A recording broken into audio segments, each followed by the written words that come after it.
Deep breath, people. Center your chi. Nick, persuade us.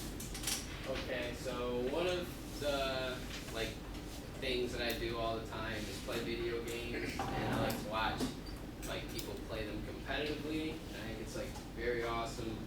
I mean, you can compare it to football or sports or stuff like that. I like watching competitive video games. So I'm here to tell you or persuade you on why video games are a sport.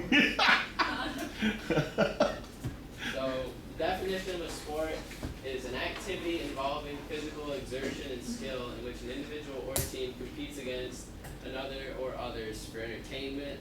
And I know that video games are not, you don't physically exert much while just sitting there with the controller in your hand, but it does take a lot of skill, and as you will see, there's a lot of competitive scenes now, many different video games, and it is very entertaining.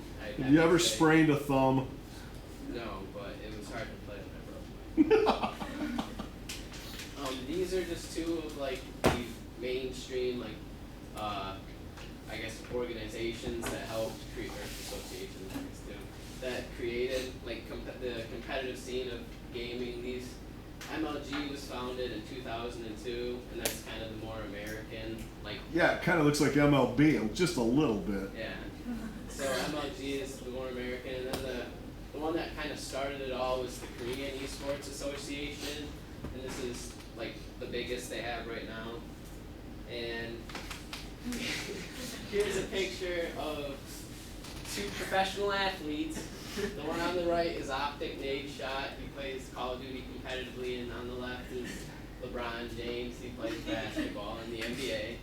And in 2013, there was this discussion between the competitive video game people and the U.S. government. And then so in 2013, they came to an agreement that professional video game players are they count as professional athletes, and they also get this, it's called the P1 visa or something like that, where they pretty much get to go across the world anywhere, and they're considered a professional athlete.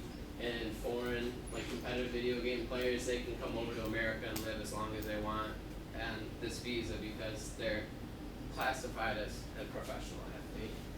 So yeah, that's two athletes.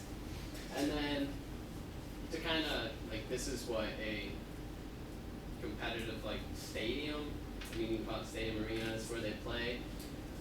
Right here, they have commentators the whole time talking, going over the plays and all of the exciting stuff. And as you can see, there are a lot of people who come to these things and watch. And you can they also stream them online and stuff, so you can do it that too. Then up there is the athletes, and they sit up there and they play in front of all these people, and it's pretty cool.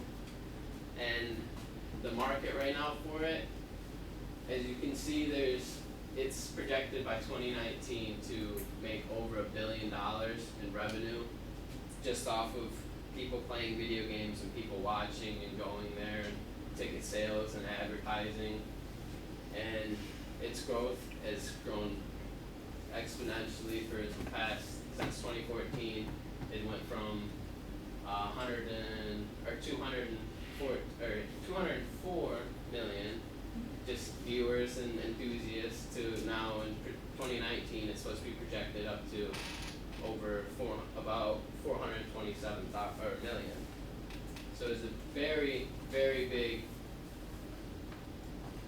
organization. Is making a lot of money. And I also read this one thing that at this growth rate, it could be up to as big as the NHL in 10 years if it keeps growing like this. So it is a very big thing, and so that is why video games are considered a sport.